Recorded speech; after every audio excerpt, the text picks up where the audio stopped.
기도하심으로 엎드림 새벽기도로 나아가겠습니다. 사랑과 자비가 풍성하신 하나님 아버지, 오늘 이 추수감사절 주일 새벽에 저희를 부르셔서 주님 앞에 나와 예배할 수 있도록 인도해 주심을 감사드립니다. 한 해 동안 저희에게 베풀어 주신 모든 은혜와 축복을 돌아보며 이 새벽에 그 감사의 마음을 모아 주님께 드립니다. 주님께서 허락하신 모든 것들, 우리의 생명, 우리의 가정, 또한 일터 이 모든 교회 공동체까지 모두가 주님의 은혜임을 고백합니다. 오늘 하루 저희의 마음을 밝히셔서 주님의 말씀을 온전히 듣고 새길 수 있도록 도와주시고 그 은혜의 일상 속에서 나누며 실천하게 하여 주옵소서. 우리의 모든 감사를 받으시는 예수 그리스도의 이름으로 기도합니다. 아멘. 찬송가 393장 다 같이 찬양하시겠습니다.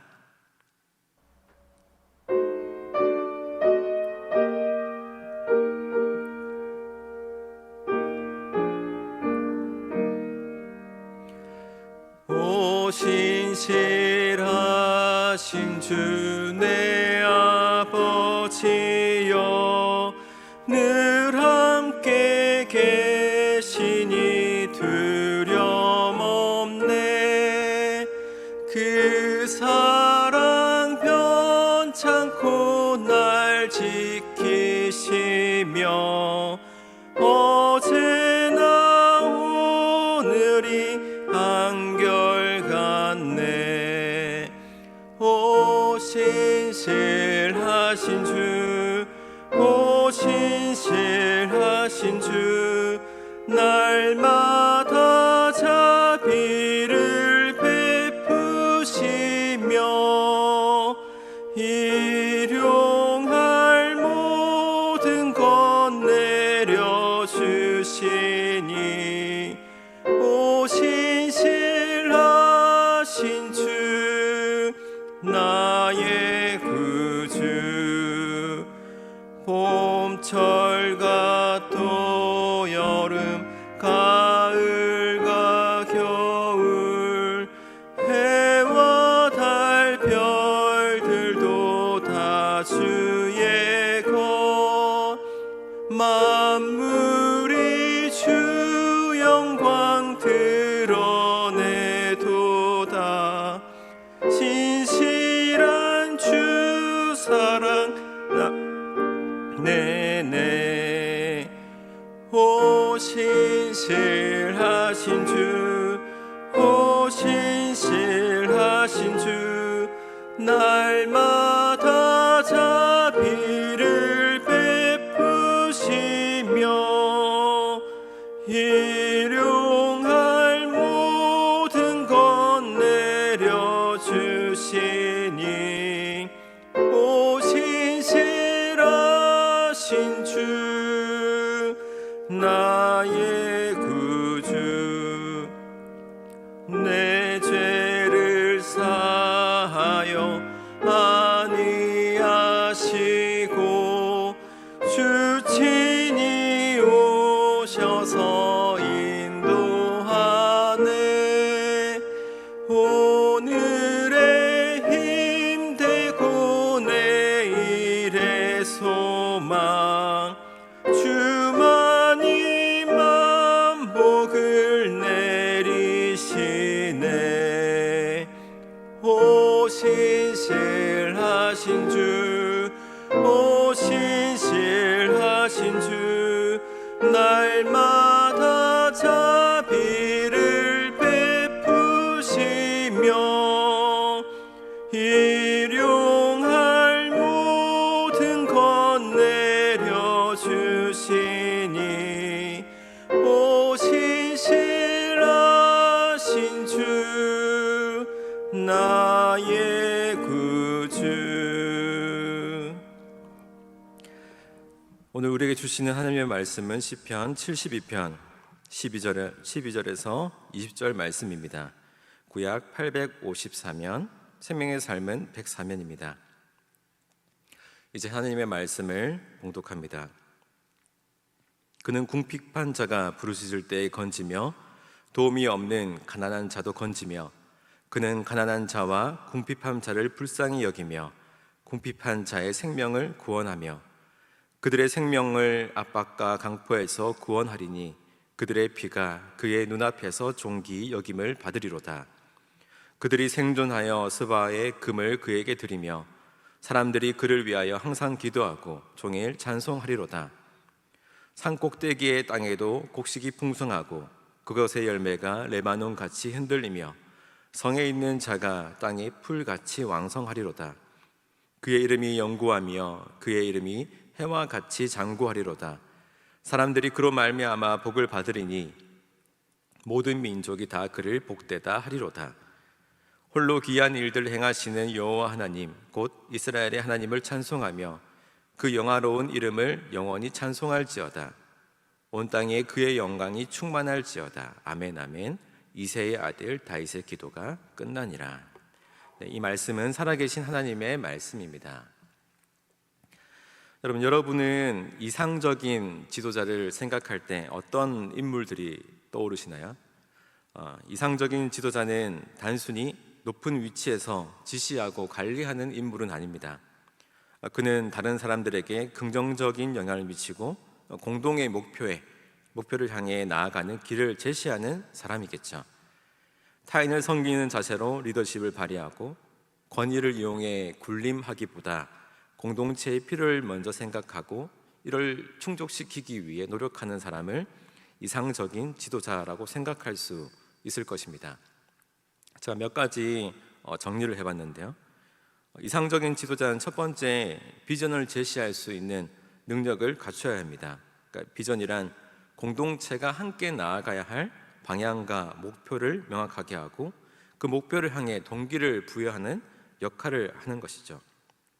둘째로, 이상적인 지도자는 공감과 소통의 능력을 갖춰야 됩니다. 구성원들의 말에 귀를 기울이고 각자의 고민 또 어려움을 이해하고 지지할 수 있어야 되겠죠. 이를 통해서 각 구성원들은 그의 의견들이 또 그의 상황들이 존중받고 있다는 느낌을 받을 것이고 조직의 한 일원으로서 중요한 존재임을 느낄 수 있을 것입니다. 세 번째로, 이상적인 지도자는 윤리적인 기준과 일관성을 지키는 지도자로 볼 수 있겠습니다.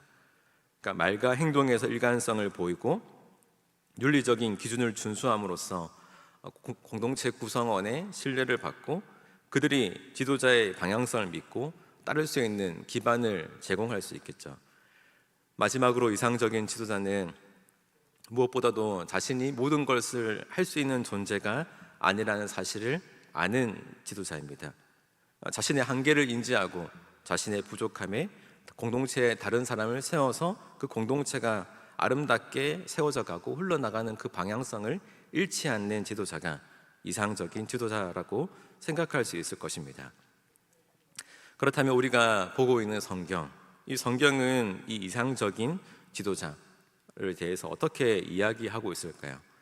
하나님께서 세우신 이 아름다운 지도자는 어떤 모습일까요? 오늘 시편 72편은 하나님께서 세우신 이 진정한 지도자에 대해서 이야기하고 있습니다. 어제 말씀에서는 이 왕이 하나님의 공의와 정의로 백성을 다스리고 가난한 자와 억눌린 자를 구원하며 백성들에게 정의를 실현하는 자라고 말씀을 선포했습니다.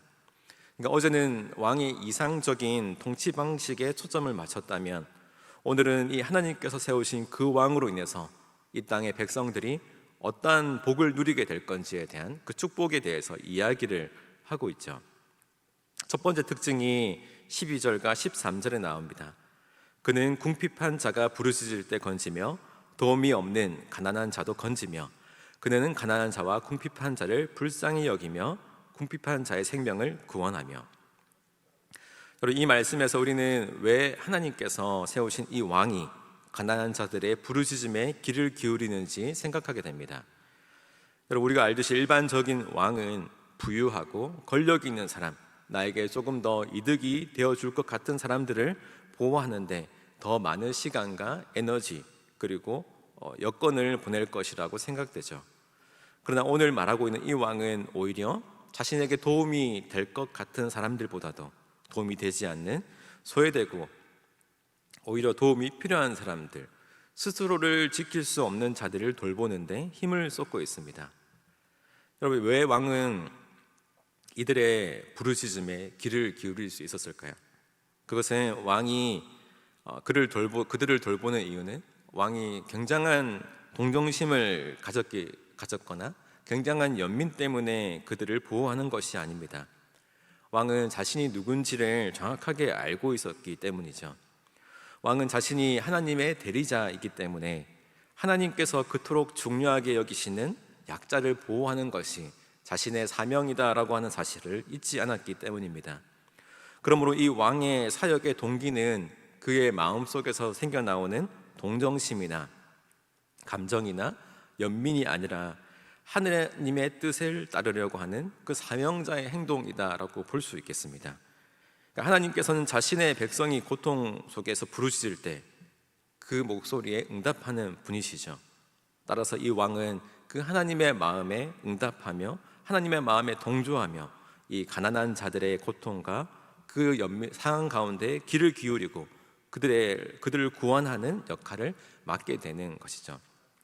여기서 13절에 왕이 가난한 자와 궁핍한 자를 불쌍히 여긴다라고 표현하고 있는데요, 여기서 불쌍히 여긴다는 히브리어로 라캄이라고 이야기하며 깊은 자비 그리고 긍휼을 이야기합니다. 그러니까 단순히 한순간에 일어나는 동정이나 감정이 아니라 약한 자를 향한 깊은 연민, 적극적인 보호 의지를 포함하고 있는 말이죠. 그러니까 일시적으로 보호하는 것이 아니라 마치 가족처럼 가까이에서 보호하고 지켜주는 참된 보호자의 역할을 감당하고 있습니다. 계속해서 14절에는 왕이 억압과 폭력에서 그들을 구해내며 그들의 생명을 매우 소중하게 여긴다는 것을 보여줍니다. 그러니까 왕은 하나님이 주신 사명자, 이들을 보호하고 이들을 지켜내는, 이들에게 헌신하는 사회적 보호자이자 구원자임을 자처하고 있죠. 왕이 이토록 가난한 자의 피를 귀하게 여기는 이유는 무엇입니까? 그 이유는 왕이 돌보고 있는 이 대상이 사실은 하나님의 눈에 너무나도 귀중한 존재이기 때문에 그런 것이죠. 여러분, 하나님께서는 모든 자의 피를 소중하게 여기십니다. 그래서 왕이 그들을 보호하는 것은 곧 하나님의 뜻을 실천하는 것이죠. 왕이 약한 자들을 돕는 것은 단순한 자비의 행위가 아니라 하나님의 사랑, 하나님의 긍휼을 이 땅에 실현하는 일을 하는 대리자의 역할을 감당하고 있기 때문입니다. 이어서 15절에는 왕을 위한 백성의 이 영원한 축복과 찬양이 나타나는데요, 그들이 생존하여 스바의 금을 그에게 드리며 사람들이 그를 위하여 항상 기도하고 종일 찬송하리로다. 여기서 백성들은 왜 왕을 찬양하고 그를 위해 기도하며 예물을 드리고 있을까요? 백성들이 왕을 위해 기도하고 찬양하는 이유는 단순히 왕이 강력한 지도자이기 때문만은 아닙니다. 이 왕의 통치로 인해서 약한 자들이 보호를 받았고 백성들은 왕의 자비로운 다스림을 통해 하나님의 큰 은혜를 경험했기 때문에 그런 것이죠. 그러니까 16절에는 왕의 통치가 온 땅에 미친다는 것을 이야기하는데요, 산꼭대기와 같은 불모지에서도 풍성한 곡식이 나는 것, 그 열매가 레바논의 백향목처럼 무성하게 되는 것. 여러분, 생각해보면 산에서 이렇게 풍성한 열매 그리고 풍성한 곡식이 자라는 것은 불가능합니다. 그런데 이런 불가능이 하나님의 은혜를 통해서 온 땅에 퍼져나오고 있음을 상징하게 되는 것이죠. 결국 백성들이 왕에 대해서 칭송하고 찬양하고 기도하는 이유는 왕을 통해서 하나님의 크신 은혜를 경험했기 때문에 결국은 하나님을 찬양하는 의미로 왕을 대접하고 있는 것이죠. 계속해서 17절은 그의 이름이 영구하며 그의 이름이 해와 같이 장구하리로다 라고 말하고 있는데요, 왕의 이름이 해처럼 영원히 빛나기를 기원하는 이 구절은 단순히 이 왕의 통치가 한 시대의 통치가 아니라 영원한 가치를 가진 통치임을 의미하고 있습니다. 그리고 이의 통치를 받은 백성들은 이 세대를 초월해서 하나님의 축복, 또 하나님이 주시는 은혜를 전해주는 영원한 통치이기를 계속해서 소망하고 있기 때문에 이렇게 찬양하고 있는 것이죠. 여러분, 왕의 이름이 영원히 빛나기를 기원하는 이유는 그의 통치가 하나님의 뜻을 나타내고 있기 때문에 그렇습니다. 그가 베푼 자비가, 그가 베푼 긍휼이 사람들에게 참된 생명을 가져다 주고 그의 통치가 하나님을 나타내는 귀한 도구가 되고, 백성들은 왕의 통치를 통해 하나님의 사랑과 구원을 경험하기 때문에, 그래서 이 왕의 이름은 단순히 한 인간의 이름이 아니라 하나님을 나타내는 귀한 하나님의 축복을 상징하는 이름으로 변모될 수 있는 것이죠. 마지막으로 18절과 19절에 보면 솔로몬은 홀로 기이한 일들을 행하시는 여호와 하나님, 곧 이스라엘의 하나님을 찬송하며라고 선언합니다. 여러분, 시인은 왕을 통해 나타난 이 하나님의 기이한 일들을 찬양하고 하나님의 영광이 온 땅에 가득하기를 기원하고 있죠. 결국 왕이 행하는 모든 일들은 하나님께서 친히 하신 일이기에 이 모든 영광을 하나님께 돌리고 있는 것입니다. 여러분, 왕의 통치가 하나님의 영광을 나타내는 이유는 그 통치가 하나님의 뜻을 반영하기 때문이죠. 왕은 자신의 힘을 과시하거나 자신의 명예를 위해서 이 왕의 자리를 섬기고 있는 것이 아니라 이 왕의 자리에서 결국 하나님의 뜻을 묻고 하나님의 자비가 무엇인지 알고, 그리고 하나님께서 행하시는 그 마음이 있는 곳을 가기 위해서 끊임없이 노력하는 존재로 보여집니다. 결국 이 왕으로 인해서 그의 모든 통치는 하나님의 영광을 드러나는 일이 되었고, 백성들은 이 왕을 통해서 끊임없이 하나님을 마주할 수 있는 귀한 시간이 되었기 때문에 결국은 이 왕을 찬송할 수밖에 없는 것이죠. 여러분, 오늘 말씀은 이 가난한 자를 위하여 헌신하며 하나님의 자비와 정의를 실현하는 왕의 모습을 노래하고 있습니다. 이 왕은 하나님의 뜻을 이루기 위해서 백성의 소리에 귀를 기울이고 약한 자를 돌보고 그들의 피를 지키는 데 최선을 다하고 있습니다. 결국 이 왕의 통치로 인해서 백성들은 참된 생명을 얻었고 참된 평안을 얻었고, 그로 인해서 오로지 하나님께만 영광을 돌리는 존재로 변화하게 되었던 것이죠. 여러분, 우리는 이 왕이 누구인지 알고 이미 이 왕의 통치 속에 살고 있습니다. 우리 구주 예수 그리스도는 자기의 백성을 불러 모으셨고 사랑으로 또한 신뢰로서 영원한 샬롬을 누리게 하신 평화의 왕으로 오셨죠. 여러분, 오늘 주일은 그 평화의 왕이 부르는 초대에 임하는 날입니다. 오늘 말씀 속 왕은 백성들의 피를 아끼지만 우리의 영원하신 왕이신 예수님은 자신의 피로 이스라엘 백성뿐만 아니라 이 땅에 있는 모든 생명들을 영원히 구원하시고 그 영원한 평화의 약속을 이루어 주셨습니다. 궁극적으로 오늘 말씀은 이 하나님을 왕으로 여기는, 그리스도를 왕으로 여기는 자만이 우리에게 진정한 구원을 누릴 수 있다는 약속을 해줍니다. 하나님께서는 갇힌 자와 고통받는 자들을 자유케 하시고 또 황량한 길을 걸어도 먹을 것을 주시고 쉼을 허락해 주십니다. 고통과 어려움 속에서도 하나님의 자비와 사랑이 여전히 우리를 인도해 가고 계시죠. 그 아름다운 왕을 따르는 그 길을 오늘 시편 72편 19절은 이렇게 이야기하는데요. 그 영화로운 이름을 영원히 찬송할지어다. 온 땅에 그의 영광이 충만할지어다. 아멘, 아멘. 여러분, 이 이상적인 왕의 통치를 꿈꾸며 이 이상적인 왕의 다스림 속에서 오늘 주일 우리 모두가 그 예수님의 사랑 안에서 거하는 그 아름다운 길로 나아가는 모두가 되기를 예수님의 이름으로 간절히 축원합니다. 기도하겠습니다. 사랑하시는 아버지 하나님, 오늘 말씀을 통해 하나님께서 세우신 그 아름다운 왕의 통치를 보았습니다. 이 왕을 통해 하나님의 사랑과 공의가 드러나게 하셨고 이 왕을 통해서 우리들은 참된 평안과 또 안식을 경험할 수 있었습니다. 주님, 오늘 이 왕을 경외하고 이 왕의 사랑 속에 더 거하고 이 왕의 뜻 가운데 살게 하는 아름다운 주일이 될 수 있도록 인도하여 주옵소서.